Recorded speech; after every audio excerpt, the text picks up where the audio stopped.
आज आपण 1 किलोच्या प्रमाणामध्ये झणझणीत मटण रस्सा कसा करायचा ते पाहणार आहोत, तेही गावरान पद्धतीने। सुटलं ना तोंडाला पाणी? चला तर पाहूया। 1 किलो मटण घेतलेलं आहे। मटण सुरुवातीला स्वच्छ धुवून घ्यायचं, निथळून घ्यायचं। नंतर यामध्ये अर्धा चमचा हळद घालायची, 2 चमचे मीठ घालायचं, 1 चमचा मटण मसाला घालायचा, त्याचबरोबर 1 चमचा धने जिऱ्याची पूड घालायची, त्याचबरोबर 1 चमचा लसूण आल्याची पेस्ट घालायची आणि थोडंसं खोबरं घालायचं।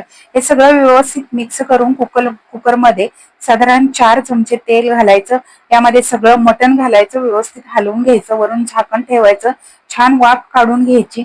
वाफ काढून झाल्यानंतर यामध्ये गरम पाणी घालायचं, जोपर्यंत मटण सगळं बुडत नाही तेवढं पाणी घालायचं। नंतर कुकरचं झाकण लावायचं आणि 4 शिट्ट्या काढून मटण शिजवून घ्यायचं। मटण छान शिजलेलं आहे, मस्त तर्री आलेली आहे, कट आलेला आहे, तुम्ही पाहू शकताय।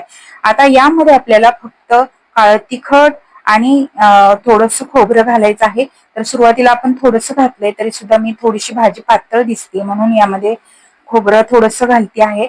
आणि यामध्ये परत फोडणी द्यायची काहीच गरज नाही। अशा पद्धतीने केल्यानंतर एकदम चविष्ट गावरान पद्धतीचं झणझणीत असं मटण तयार होतं। तर या पद्धतीने मस्त असे एक 5 मिनिटे दणकून उकळी काढून घ्यायची। तुम्ही पाहू शकता एकदम छान असा कट आलेला आहे, एकदम चविष्ट मीडियम थिकनेसचं हे मटण तयार झालेलं आहे। गावरान पद्धत आहे, या पद्धतीने नक्की करून पहा, तुम्हाला सुद्धा नक्कीच आवडेल। धन्यवाद।